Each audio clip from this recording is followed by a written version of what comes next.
നീ പോയിക്കോ. അതല്ലെന്നേ, പുറത്തുള്ളവർ നമ്മുടെ കുട്ടികളെ വന്ന് തല്ലി. അപ്പൊ മാർക്കറ്റിലുള്ള അട്ടിമറിക്കാരെ ഞങ്ങളും വിളിച്ചു. ഇപ്പൊ കോളേജ് ഗേറ്റിൽ പൊരിഞ്ഞ തല്ല് നടക്കാം.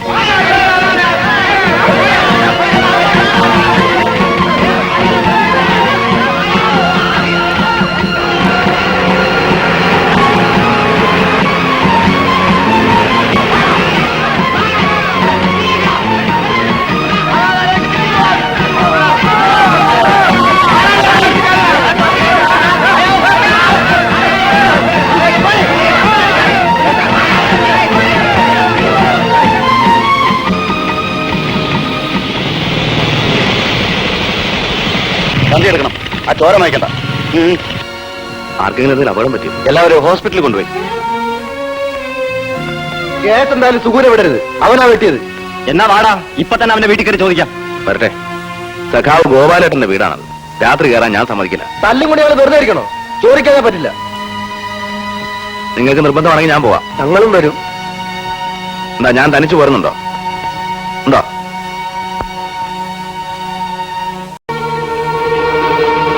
സുഖു, എടാ സുഖു.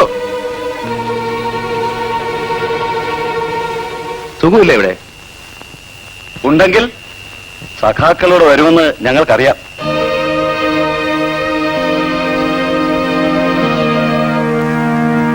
ഇറങ്ങടാ പുറത്ത്. എന്താ നിങ്ങൾക്ക് വേണ്ടത്? ഇത് എന്റെ പെരയാണ്. ഇവിടെ വരുന്നവരോട് പുറത്തു പോകാൻ പറയാൻ നിങ്ങളൊക്കെ ആരാണടാ? ഞാൻ പോവാൻ നായിക്കളെ പോവാൻ.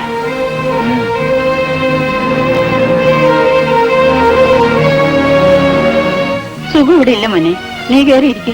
എനിക്ക് പോണം. ഇപ്പൊ പോയാൽ പോലായിട്ട് വഴക്കുണ്ടാവും. വേണ്ട. പിന്നെ അവരെ പേടിച്ചിരിക്കാനോ?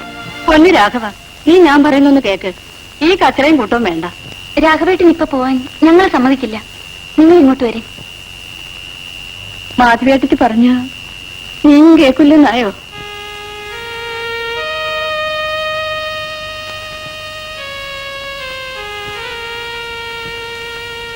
സുഖുവിനെ അന്വേഷിക്കുന്ന എന്തിനാണെന്ന് എനിക്ക് മനസ്സിലായി.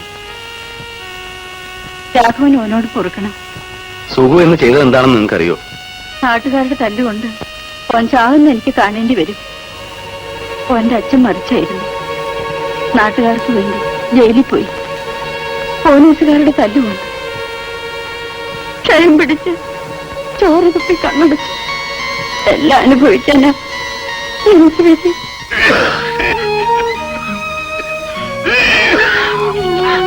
എന്നെ ആരും വലിത്യാഗിയായി കാണരുത്. നിനക്കറിയാലോ, ഈ നാട്ടിൽ തൊഴിലാളി പ്രസ്ഥാനം കെട്ടിപ്പടുത്തത് സഖാവ് കൃഷ്ണപിള്ളയായിരുന്നു.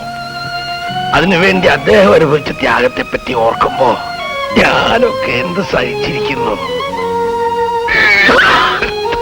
അതിരിക്കട്ടെ, നീ എന്തിനാ ജോലി രാജിവെച്ചത്? വിജയനാണ് ഇപ്പൊ മില്ല് മാനേജ് ചെയ്യുന്നത്. അവൻ ടെക്സ്റ്റൈൽ എഞ്ചിനീയറിംഗ് പാസ്സായ ആളല്ലേ. എനിക്കാണെങ്കിൽ നാടൻ പഠിപ്പല്ലേ ഉള്ളൂ. ഞങ്ങൾ തമ്മിൽ ഒക്കില്ല. മുതലാളിയുടെ ടെക്നീഷ്യൻ ആകുമ്പോ വിഷമം ഉണ്ടാവും. മുതലാളിയാണെങ്കിലും തെറ്റാണെന്ന് അറിഞ്ഞുകൊണ്ട് അവൻ പറയുന്ന പോലെ ചെയ്യാൻ എനിക്ക് വയ്യ. ഞാൻ പോന്നു.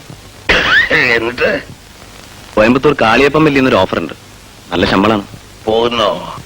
അവനോട് ചോദിച്ചിട്ട്. എന്റെ ഉത്തരം നിന്നെ വിഷമിപ്പിച്ചേക്കും. ഇല്ല രാഘവ, പാർട്ടിക്ക് വേണ്ടി തല്ലുകൊള്ളാനും ജയിലിൽ പോകാനും ചാവാനും ഒക്കെ പലരെയും കിട്ടിയെന്ന് വരും. എന്നാലൊരു വർഗസമരം സംഘടിപ്പിക്കാനോ അത് നയിക്കാനോ കഴിവുള്ളവര് ഇവിടെ ചുരുക്കേ ഉള്ളൂ. രാഘവനെ കുറിച്ച് എനിക്ക് വലിയ പ്രതീക്ഷ ഉണ്ടായിരുന്നു. ഇപ്പോഴും നശിച്ചിട്ടില്ലത്. ഞാൻ പറഞ്ഞ നീ അനുസരിക്കുവോ? ഒരു ത്യാഗമാണ് ഞാൻ നിന്നോട് ആവശ്യപ്പെടുന്നത്. നീ ഇവിടെ നിൽക്കണം. തൊഴിലാളികൾക്കിടെ തുടർന്ന് പ്രവർത്തിക്കണം. അതാണ് എന്റെ ആഗ്രഹം. അതിന് സഖാവിന്റെ അനുഗ്രഹം എനിക്ക് വേണ്ടു. മോളെ, അത് എടുത്തോണ്ട് വാ. എന്റെ സംശയങ്ങൾ തീർക്കാനും എനിക്കറിയാവുന്ന തരത്തിൽ അടിസ്ഥാന തത്വങ്ങൾ പറഞ്ഞു തരാനും എന്നും ഞാൻ ഉണ്ടാവില്ല. എന്റെ സമയം അടുത്തെന്നൊരു തോന്നൽ. സഖാവേ, തിരിഞ്ഞു നോക്കുമ്പോ ഒരു തെറ്റേ ഞാൻ ചെയ്തിട്ടുള്ളൂ. എന്റെ മകൻ സുഹു. അവനെ തിരുത്താൻ പറ്റില്ല. ഒരു കമ്മ്യൂണിസ്റ്റുകാരൻ ഒരിക്കലും സെന്റിമെന്റൽ ആകരുത്. എന്നാലും മോളെ ഓർക്കുമ്പോ ദേവൂട്ടി ഒരുത്തനെ ഏൽപ്പിച്ചിട്ട് പോകാൻ കഴിഞ്ഞിരുന്നെങ്കിൽ.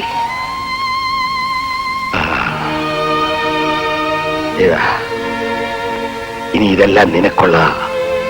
ഇതൊക്കെ marks, Engels, Lenin, Mao, Ho Chi Minh എല്ലാരും നീ കൊണ്ടിക്കോ.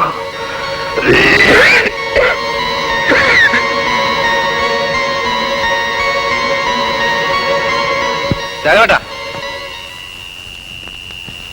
നിങ്ങളെല്ലാം കൂടെ എന്തിനാ എങ്ങോട്ട് വന്നത്? കുഞ്ഞുമാകത്തുള്ള ചെക്കൻ ഓഫീസിൽ ഒന്ന് പറഞ്ഞ് പെട്ടെന്ന് വരാൻ. ഇവിടെ എന്തോ കച്ചറുണ്ടെന്ന്. ഞാനാ അവന് പറഞ്ഞു വിട്ടത്. സുഖം ഇവിടെ. പറയാം. നടക്ക്, ഞാൻ ഇറങ്ങുന്നു.